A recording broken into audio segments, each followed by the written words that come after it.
Hello again. Hi, Mike. How are you? Good. How you doing, Scott? Good. All right. That worked. I am in charge of the, what would you call that? What am I, the director of this today or something? Yeah, you're So, you're handling the studio. yeah, I'm the studio handler. So that intro, everything worked out really nicely with that. So good. Yeah, Good. for Yeah. sure. Anyway, this is Solid Ground. It's a podcast about many, many different things where we try to discuss things on a maybe what would I say, getting to the heart of things as much as we can, especially both of us are Catholics, and we kind of that take that seriously and try to live the best life we can according to a set of principles that the church gives us. And so anyway, I'm Scott. I am a youth minister for 3 parishes in Western Pennsylvania, north of Pittsburgh. And tell us about your beautiful self, Mike. Yeah. So, I'm Mike, and I run a little lay Catholic apostolate called Preambula Group, and we do a lot of work in evangelization and discipleship, uh, adult formation, spiritual Cat- formation, and I don't stuff. think most Catholics probably know what those words mean. Preambula. Evangelization. No, no, no, no.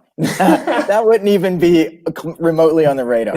I'm talking Yeah. even evangelization and discipleship. They're probably like, what? What is that? Well, I don't Just know. saying. You probably don't Uh, give people enough you're credit, right. but You're right. Maybe two. Maybe two. yeah. No, and No, what I'm we. saying, is there's a lot of work to do, and what you are doing is hopefully gonna, change that a little bit, so that when people think of the Catholic Church as a whole, maybe they'll have a bit more of a positive view of it, rather than what it is kind of right now. So anyway, Yeah, well, we just want to help Catholics feel comfortable and confident sharing their faith with others. yeah, that's a beautiful way of putting that. Yeah, I right. actually just got a call from a mutual friend of ours, Mr. Josh. Oh, Wonder what? really? Yeah, yeah. Maybe he's watching. Maybe he's tuning in right now. Is this live? Are we live on Facebook? Yes, correct. We are. Oh, wow. Maybe he is watching. He's like, what are you two doing? Don't say my name. Don't say my name online. Right. All We should right. get him to So, jump on with us. wow, that would be very cool. Um, Yeah, I I don't know how to do that. That's yeah. Too But anyway, technical. yeah. All right. So, gosh, there's a lot obviously going on. I mean, this 2020 has been about for me, probably the strangest, weirdest year that I've ever experienced, and it's it's only not even really halfway through. Um, Both with That's the for sure. the coronavirus and all that jazz, and then the the George Floyd death and everything that's surrounding that and still ongoing with that. Um, it's just and like having a bunch of kids, and obviously information is constantly in their face at all times. So it's just trying to talk with them about these things and navigate through all of that. And really, and you know me, and I've talked about this before, but it's like trying to talk to them in such a way that it's not really reactionary so much, but it's more, well, let's really talk through this. Like, let's try to look at both sides of the story, because there's always two sides. And my experience is that a lot of times, the truth is always sort of very beautifully right in the middle of extreme thinking. And but it's hard because there is so much information. There's so many things that are out there that you read on social media or even see on regular media, and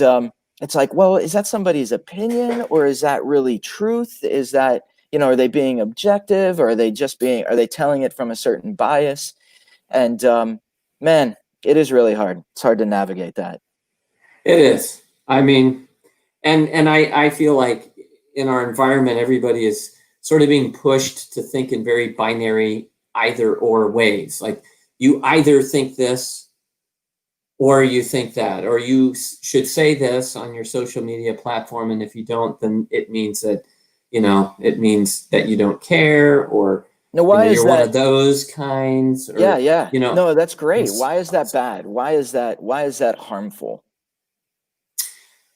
yeah. Well, I mean, I just think, I think it's always dangerous to think in absolutes and either or propositions instead of both and. Um, there's a famous Thomist dictum that is St. Thomas Aquinas gave us a very helpful way of thinking about complex issues, which is, he says that we should seldom affirm, never deny, and always distinguish. And I Wow. think, yeah, it's when because reality is far more complicated than we want it to be. And so when we're up against especially complicated ethical and social issues, whether it's COVID-19 and how to handle it, or what happened with George Floyd and what our response and follow-up should be, it's very difficult. And so it's easy and comfortable to get into moral platitudes and absolutes because it makes us feel like we're on the right side of history. But reality is much more subtle and complex and difficult, and we have to be more discerning. So can But I jump in there real quick? yeah, go for it. Okay, so I mean, we'll just jump right into. So there's not an insignificant portion of the population that you saying what you just said, like you don't just jump in and take a side, but there's a lot of people that would say, well, didn't you see the video? Like the cop has his neck, and a white cop has his knee on the neck of this guy for 9 minutes. The guy's unresponsive for 2 of those minutes, before paramedics show up. They would say, well, what do you have to discern? What do you have to, like, what else do you need? Yeah, well, I mean, my reaction when I saw the video for the first time was, I convulsed in complete repulsion over what I saw. And I'm not gonna, I think it was pretty obvious what happened there. At least I've watched, I think I shared this with you earlier. I've always watched the videos around these, these police incidences. Um, and oftentimes it's kind of a scrum and a scuffle, and it's very hard to tell what's really happening and what the broader context of it is. This didn't seem that way to me. It seemed pretty straightforward. It seemed pretty excessive and unnecessary. That was my immediate reaction. And I think pretty much everybody right to left across the political spectrum is feeling the same way about it. So I don't think that that's at issue. What's at issue is, well, what do we do about this? How, first of all, it's like, how can this happen in 2020? And obviously it does happen, and there are problems that have to be dealt with. But the question of prudence and wisdom is what do we do about it? And I think what's been so disconcerting is that there have been a whole spectrum of responses, and some of those responses have been extremely violent and destructive. And there's a lot of people who are getting behind that. And that's what I find really troubling, because never in the history of the world can you point to a single example where this kind of reckless destruction has ever come to a good end or brought about the desired outcome. Right. So I don't see how people of conscience can support it. But what we do have to support, especially as Christian people, is we have to take a very strong stand against any kind of racism or any kind of abuse of authority. Whether that's within our own church or whether that's, in society, like in any institution. We have to have responsible exercise of authority and power, or otherwise, well, these are the kind of things that happen. We have abuses of that power, and then we have outrage, and outrage oftentimes just leads to more destruction and makes the situation even worse. So it's hard, as we want to avoid the extremes, and like one extreme would be, well, whatever. I mean, bad stuff happens every once in a while. We just have to get over it. That would be a terrible response. And the other response is, we should take down civilization because of the abuse of people who do the wrong, seriously do the wrong thing. And I think there's a lot of sensible people in the middle that are saying, look, we need reform, and we need to continue to be vigilant around the problem of racism. But we also need to do that in a way that's going to really achieve the desired outcome of change and transformation and renewal and reform and So anyhow, that's my long sort of monologue.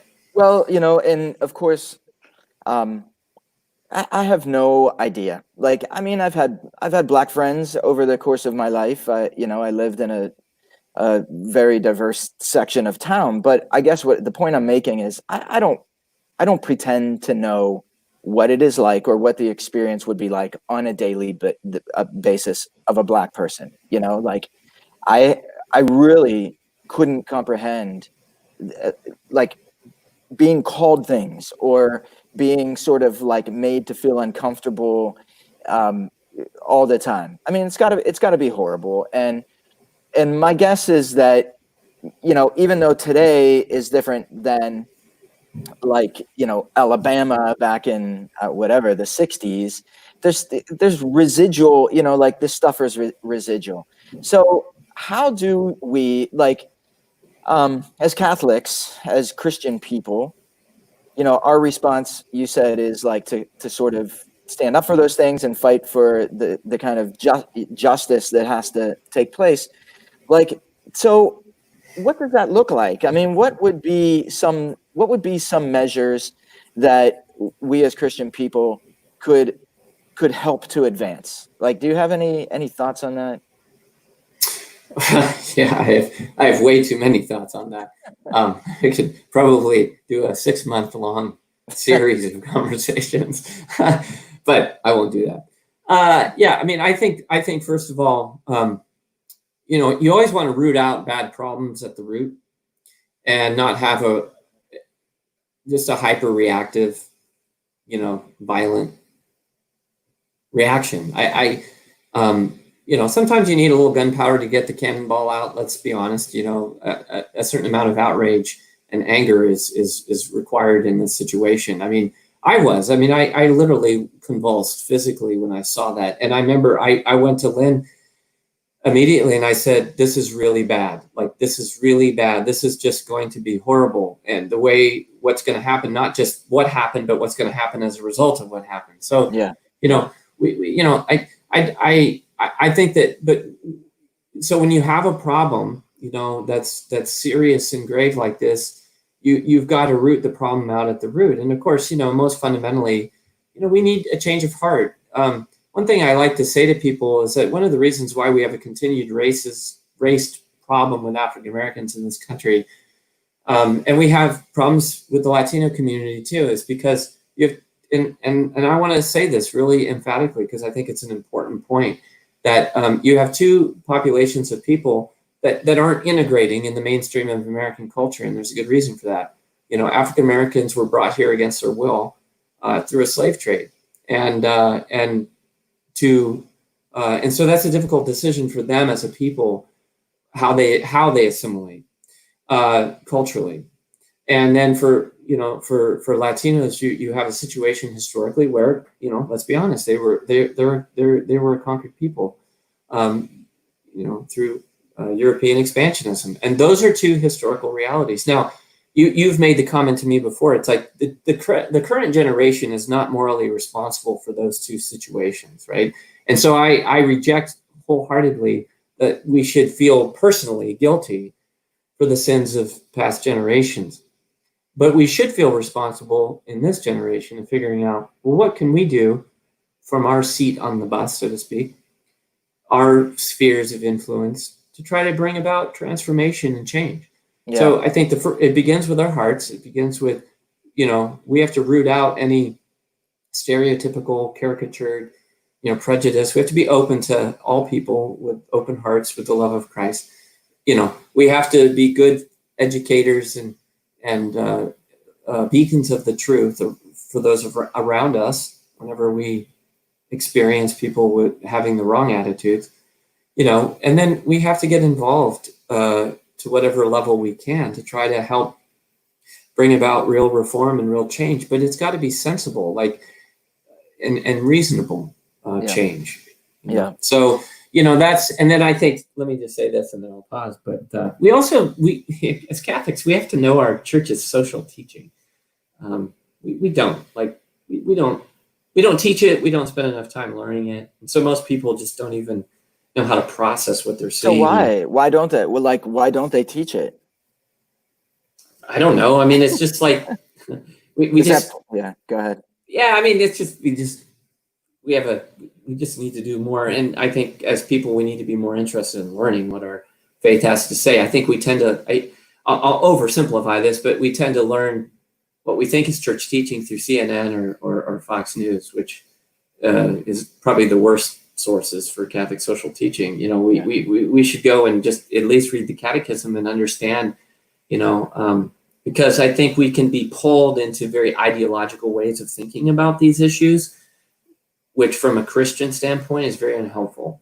So we need to really know what Holy Mother Church teaches about these things, because she has a very nuanced and very balanced view that I think holds out the greatest possibility for change. Yeah.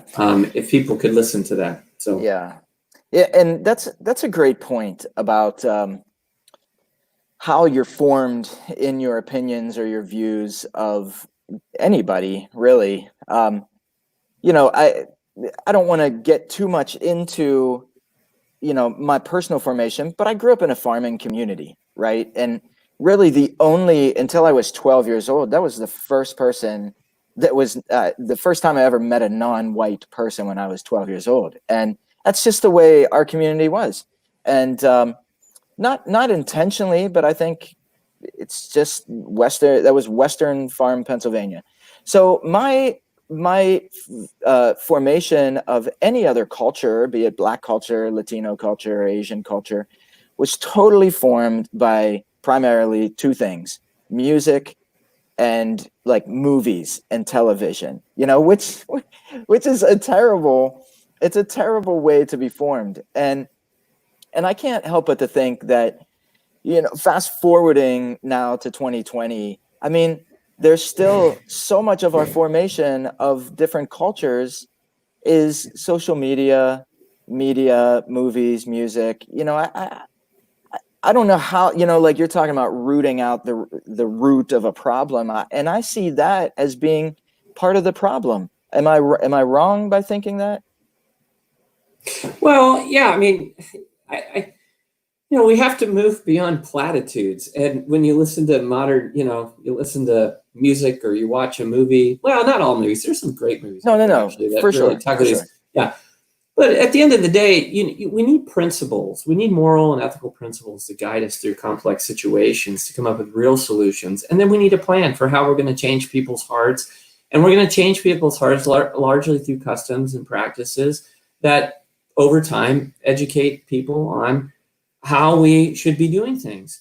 The other thing I want to point out, I think this is really important, like with the George Floyd issue. We're not living in the same reality as we were in the 1950s and 60s. Okay, we're just not. We don't have the degree of structural sin. That's a church's term, a structure of sin that we did, and we don't have the systemic kinds of racism that we had. Okay, in those days, we still have problems, but what we have today that we didn't have is we have laws that safeguard against these kinds of things. The problem is we lack the political will to enforce them. So the problems are, in those days, we had deep personal prejudice in people's hearts. And we had systemic and structural institutional racism, like segregation laws, sure, for example. We've overturned those. We've put good laws in place, but we haven't educated the heart enough. We still have attitudes that, and I hear it all the time. I mean, and I've heard it from people, African American, different minority groups that, and I've heard it from different places. Like people will be passed over in a hiring process, Right. or people will make little derogatory comments, and I hear it all the time. Well, that's an education of the heart. There's no law that you can pass that's ever going to eradicate those attitudes, because a law can't do that. Right. And that's where you need cultural formation, you need education. Yeah. You need fraternal correction. You need people of goodwill to say that is unacceptable and intolerable, and we're not going to put up with it. And there's been too much, biting your lip, I don't want to come off this way and that way. And what happens when you allow that kind of thing to just persist over time is that eventually it becomes a tinderbox, and you light a match and it explodes. That's exactly what's happening right now. And so that's, to me, where the fight and the battle has to be. Yeah. It has to be on, hearts have to change, and people have to say, look, enough is enough. We have to be beyond this. A human being is a human person. Everybody's made in the image and likeness of God, and everybody deserves to be loved and cared for, regardless of their socioeconomic situation, their color, their ethnicity, etc. Sure. Yeah, man, that's a really huge undertaking there. I mean, I agree with you. I think that hearts have to be changed primarily for anything effective to be long term.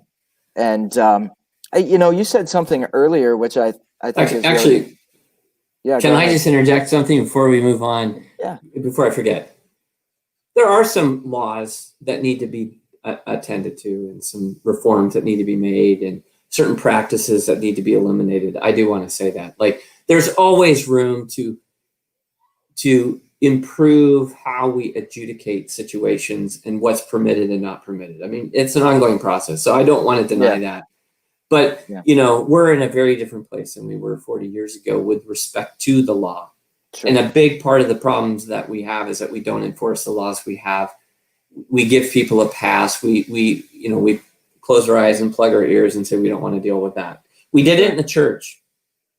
We had laws, but we didn't uphold them, and that's a problem. So anyhow. Okay, so two things, and you just brought up another thing I wanted to ask you about.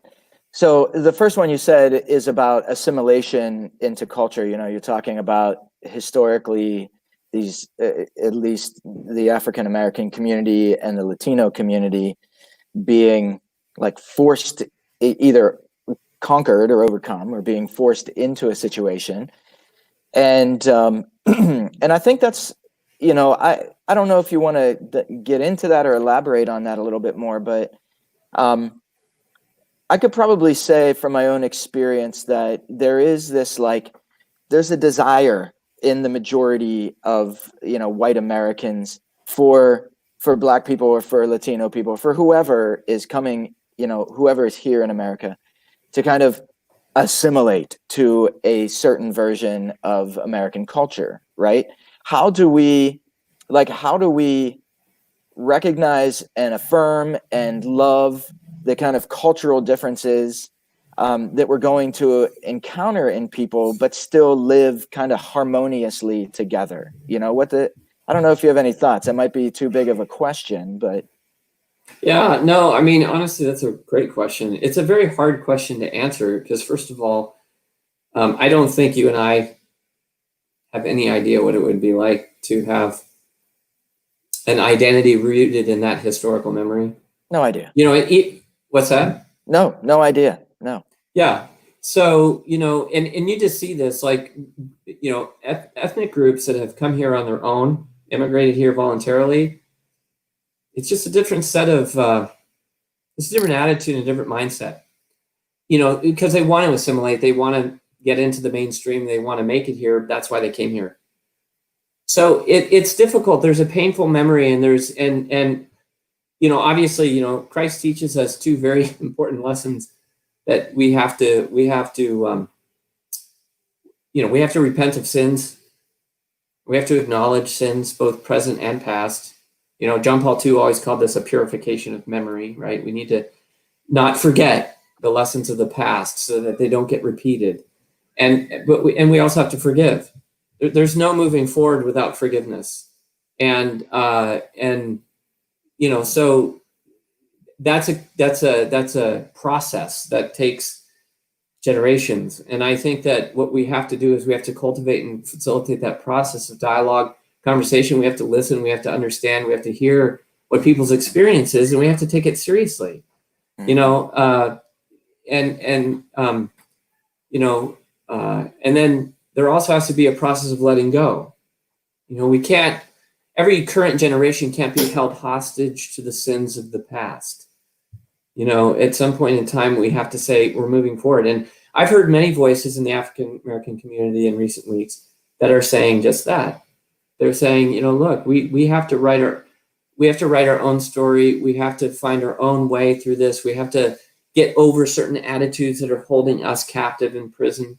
And I think that's powerful. Those are powerful testimonies. But part of what, on the one hand, and this is again using language from John Paul II, we have to make room at the table for everyone. That's very, very important. And that means that people have to be at the table and they have to be able to speak their experience, and we have to listen to what they're saying and then try to respond with love and justice and mercy, etc. But the other thing too is we also have to create the space and the opportunity for these communities to find their own way through this. It may not, the model of assimilation isn't going to look like it does for other groups, and that's okay. We have to be okay with that. We have to, in one sense, it's like when you think about, here's one thing that I think is an interesting observation. Think about the prevalence of hip hop music today in the culture. That I don't particularly like it myself. I don't listen to it, but I appreciate it for what it is. It provides a voice. It tells the story, and maybe we need to listen to the lyrics more carefully and pay attention to what's being said and have a heart that responds to what's being said. It's not all good. A lot of it's very ugly and very terrible, but it's very real. Like they're talking about what goes on the streets and in these neighborhoods and stuff. And my kids, Dad, you got to listen to this song. These lyrics are really amazing. This guy's talking about his mother and how much his mother did for him and all this, you know what I mean? So it's in a sense, what they've done there is they said, this is our musical niche, and it's shaped American culture. Like there's in the world, you can't deny it. But I don't know where I'm going with this point, but we can listen to what's being said there, and appreciate it on its own terms from what it is, and be able to say, okay, well, what can I do about this? Well, at the end of the day, Jesus is going to tell us what to do. It's like we have to love people, and we have to embrace people, and we have to be a witness to the kinds of behaviors, the kind of ethics, the kind of cultural values that are going to bring healing. That's. So is it an acceptable answer? Because I agree with you, and I personally, I think that if the country was more about Jesus, right, and living like Jesus, we wouldn't see a lot of stuff that is just heartbreaking and tragic and terrible, right? But not everybody is gonna. Never, ever will there be everybody who agrees with that or wants to follow in the footsteps of Jesus. And so is it ever an acceptable answer to be like, listen, okay, we will do our best to change policies about hiring or equity pay, like all of these things that truly give everyone who comes to the table the same opportunity, right, to thrive and excel and succeed. But you know what? There is nothing that's ever going to wipe this out. Like, we're never going to wipe out racism as a whole. Like, there's always going to be a-holes that are going to think like that. I mean, like, it's a sad reality, but it's unfortunately it's true. I mean, isn't that true? Like, Well, yeah. So I think that this is where we have to be realists and not idealists. I think a great way to look at this is that you never want to make the ideal the enemy of the good. um, it's an old adage, and I think it applies here, that sometimes ideology drives us to madness, and it drives us to reckless violence and revolution and anarchy, and that's what we're seeing before us. We have to seek the true good, and the true good is when cool heads come together and diverse voices, not just, I hate to say this, but it happens all the time. It's like, oh, hi, I'm the white man and I'm going to solve your problem. It's like, no, you're really not. You've got to have the people who are affected by this at the table sharing their experience and trying to together come up with real solutions. And then we have to act on those. So yeah, you're right. The idealism is what makes us think that somehow if I just push hard enough, we're going to get rid of this problem. Or even worse would be, I'm so angry that I don't care anymore. And so I'm going to become the very thing I hate by becoming a racist, prejudiced person who ends up acting just the way the people who have oppressed me are. And that's where Jesus says, you have heard it said, an eye for an eye, a tooth for a tooth, but I say to you, and then he gives us basically 3 really important principles to live by, which is to love our enemies, to turn the other cheek, and to forgive those who persecute us. That threefold teaching is not a recipe for being a doormat and just allowing people to abuse us. It's a stance toward the world and the reality of evil that shows us how to transform an evil situation into a better situation. So from the example of people like Martin Luther King and Gandhi and many other, Dorothy Day, these are recent, Mother Teresa, these are the kinds of examples of people who they dig in, but they dig in a way that brings real change because the integrity of their witness speaks above the din, of a closed heart and mind, or a mob, which is just a cacophony of anger and rage, which just doesn't do anything either. Right. Yeah. And I want to remind, like, if there are people watching or listening, like, some people might be like, well, look, there you go. There's 2 white guys just trying to talk about, like what to do about racism. Like my goal and your goal is not to sit here and, try to figure out how we can specifically like help Black people or to change, more so I'm much more interested in having this discussion so that I can grow in my own like virtuousness, so that I can treat everybody around me with the same kind of love and charity and respect and dignity that I think God would want me to, so I'm hoping that by this conversation, people are hearing these things and they're like, okay, how can that penetrate my heart so that I can be a better person to other people, so that you understand what I'm saying. And I just want to clarify that because sometimes things can get so heard through filters or, seen through a different lens. I do want to talk about this, and this is kind of a controversial thing because I was kind of sharing some thoughts in a group of friends recently, and the one woman is married to a Black man, and she rightfully said that I have no idea what his daily experience is like, and I really don't. And I know him; we hang out together, and I love him as a person, but I couldn't possibly put myself in his shoes. And he never really talks about it, so it's like maybe I should have that conversation. But the one thing that she threw out there that was kind of like an immediate conversation stopper was, well, that's your white privilege speaking.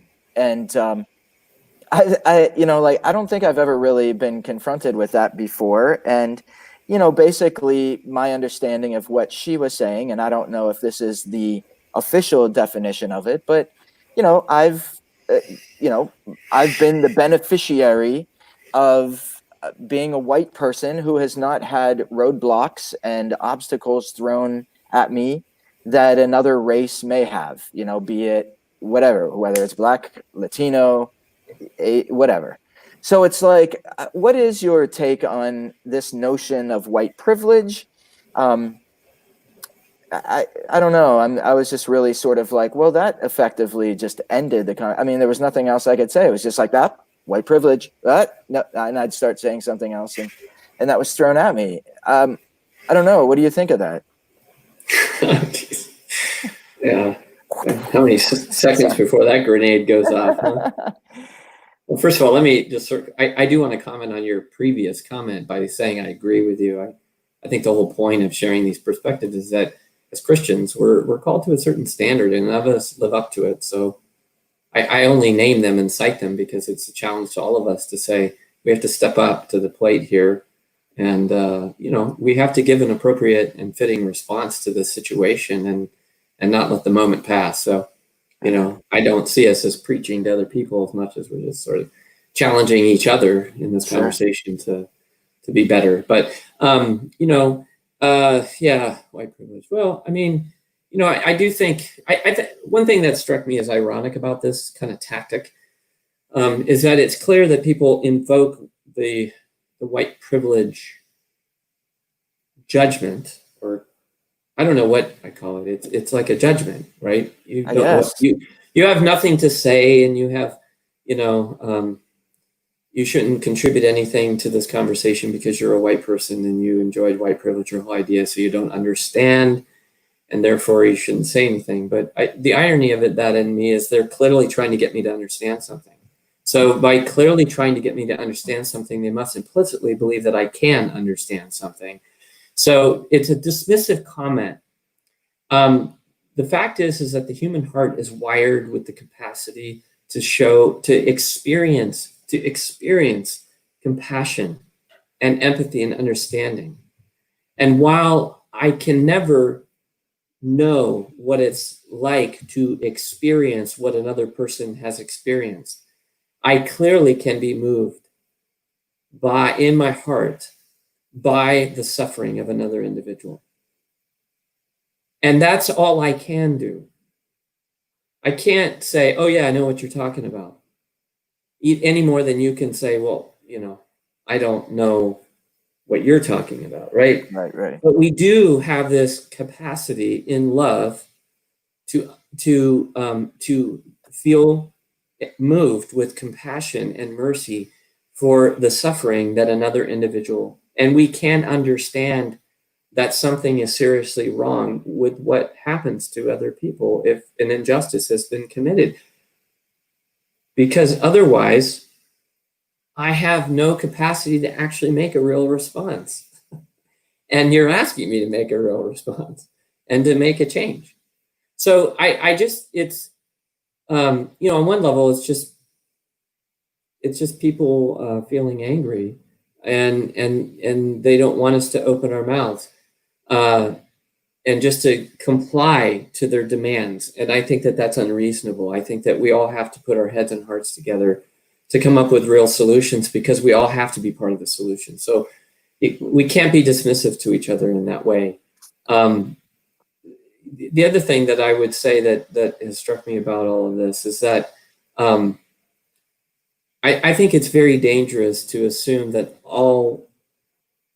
okay, what do we mean by white privilege? If we mean that a white person can never know what it is to be an African American, well, okay, I agree with that, but if it means that all white people enjoy a social advantage, and I don't agree with that. I will say this: I think most people who live with a social advantage, whether that's economic or whatever, political, yeah, they are mostly white people.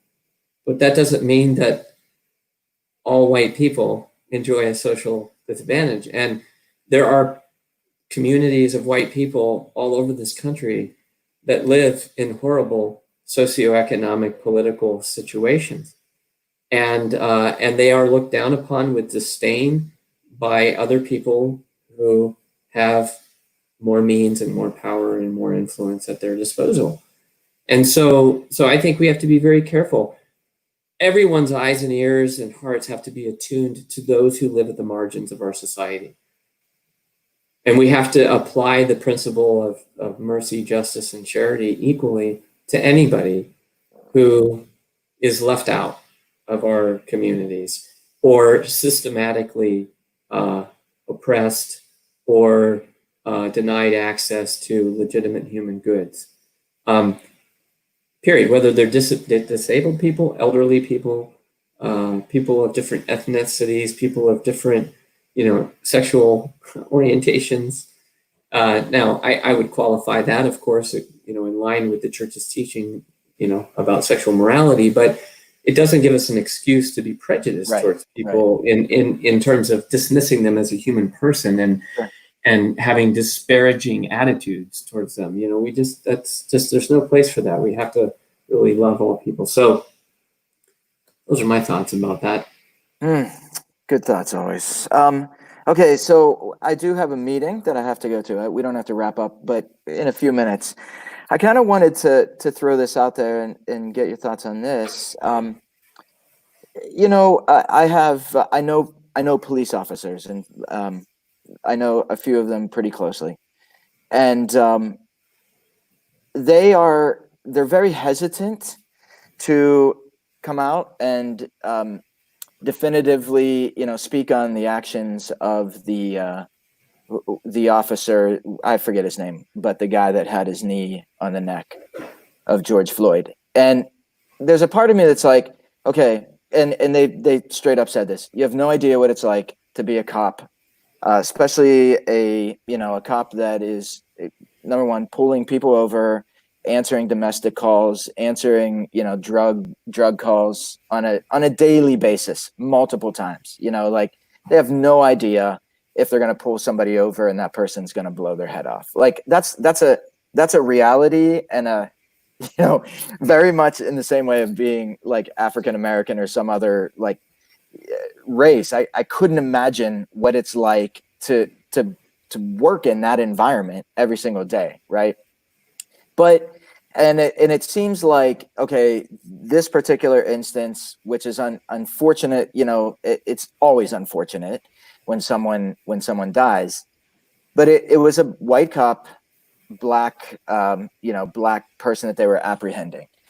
And it makes me think a little bit of the parallel of like, we as Catholic Christians now, we live in this sort of reality of like, well, all priests are child molesters, or, anytime a priest goes out in public, they're sort of given the shifty eye because they may be, wanting to do bad things with somebody's kid, and it's even to the point where people who work in the church are met with a lesser degree of skepticism, but it's something like that. I mean, like, so this whole thing, the whole way the narrative is playing out is that this is a racial, it's a there's systemic racism in the police force, all like sort of an all cops are racist kind of thing. In the same way that all priests are gay. Do you see that, or am I making a stretch on that? And like, I mean, how do we respond to that? Yeah. What do you mean all priests are pedophiles? Yeah. Pedophiles. Yeah. Yeah. Sorry. Yeah. Well, I mean, obviously we know there's a lot of things that we could say. We know inside the church how it feels for people to say, we know that 99.9% of the priests that are out there in ministry are doing their darndest to serve the people of God faithfully. And it's sad that, there's been a small handful of them have done some really horrible things. Now, I want to go straight to the Gospels because I think Jesus teaches us, he says, woe to those who bring scandal and lead my little ones astray. It would be better for a millstone to be tied around their neck and them thrown into the ocean than, and it's a very powerful, I mean, if you've ever seen a millstone, it's a very large stone and it's thousands of pounds. And so the image of having that tied around your neck is grotesque. It's very violent. It's a very violent image, and Jesus is making a very strong point. And elsewhere, he talks about how, scandal causes, it makes God a liar. It's very strong language. So why is that? It's very important when we scandalize people by abusing a position of influence and authority, especially in the moral domain, right? We can discredit authority and discredit God in the minds of a person who's been hurt. And it's very real.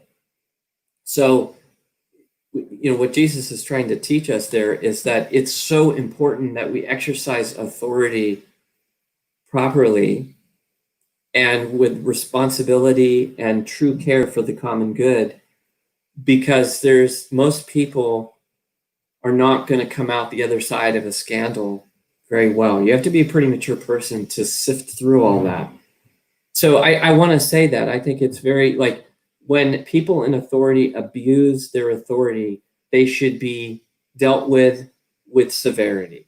That's my opinion, because you can't afford to lose the credibility of authority, because when you don't have authority and legitimate authority is not respected, you just have moral and social chaos. And Sure. we're seeing it right now. We can't tolerate it. Okay.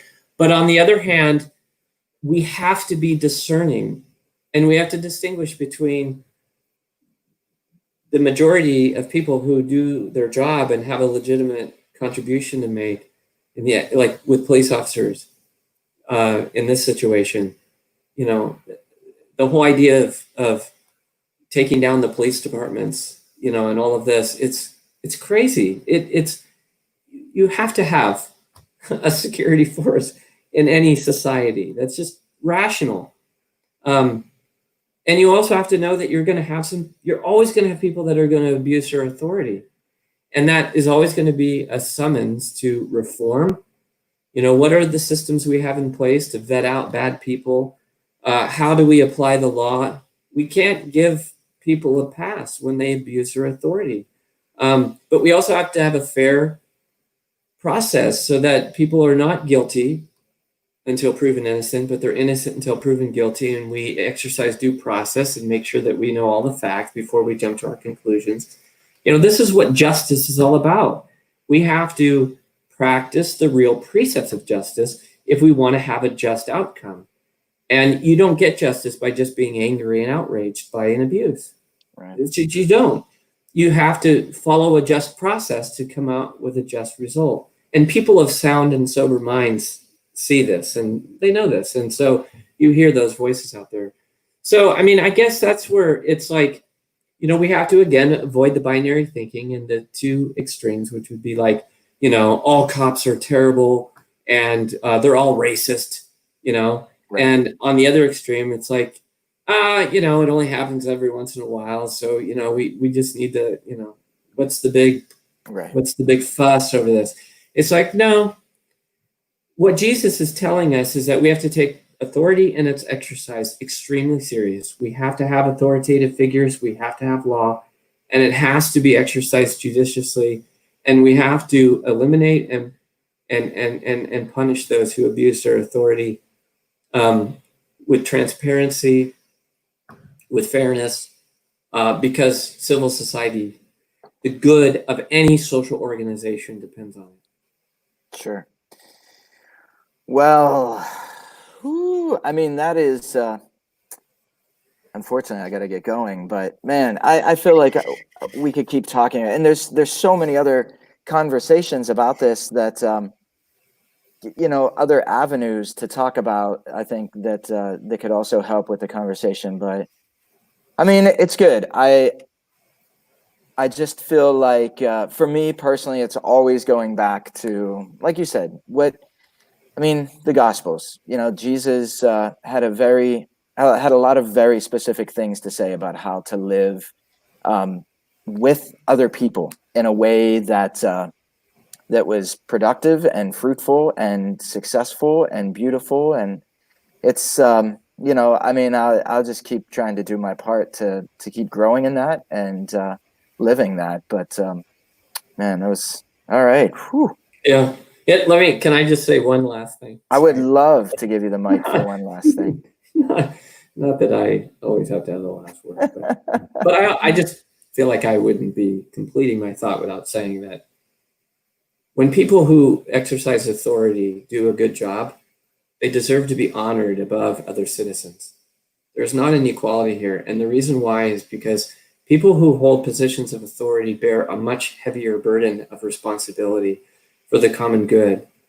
We don't know what it's like to get up every single day and carry the mantle or the chain of an office that holds the stewardship of the community at hand. Like unless you've ever had a position like that, so again, we don't want to judge people without walking in their shoes in any situation. And so when people do their civic duty, those who hold authority responsibly, they deserve the accolades, they deserve our gratitude, they deserve our praise. Whether it's military, any first responder, any person that safeguards the common good. And it's right and just. It's a matter of distributive justice, actually, to honor people who render that service to us, because they never get to clock out. They're always on, and they carry a huge load. And that's the other side of the equation. They can never abuse that authority because it's so grave. Sure. But they deserve more honor and respect for doing their job well, because we don't have to carry that burden because someone else is. So we need to be thankful for it and give them the honor they're due. So anyhow. It's a great final thought, man. That's wow. There's so much wisdom in that little head of yours. It's unbelievable. Whatever, you don't have to flatter me. Whatever. I just No, it's good. God gave me the gift of gab, and he said, well, if I can get him to say some smart things, then that'll be good. So I guess I'm grateful for the opportunity. But no, I mean, these things are very near to my heart, and I am very grateful that God has provided the education and the opportunities to teach, because I think that there's so much great wisdom in the church, and if we all could know it better and live it better, gosh, the world would really be a better place. So agreed. Yeah. All right. Well, until next time, man. Always fun, always great. I'm gonna take us out. Hopefully, I do this correctly, but yeah. Well, it's always great. Hey, yes. Stay on for 1 second after we hang up. Okay. All right. Okay. Bye. See ya.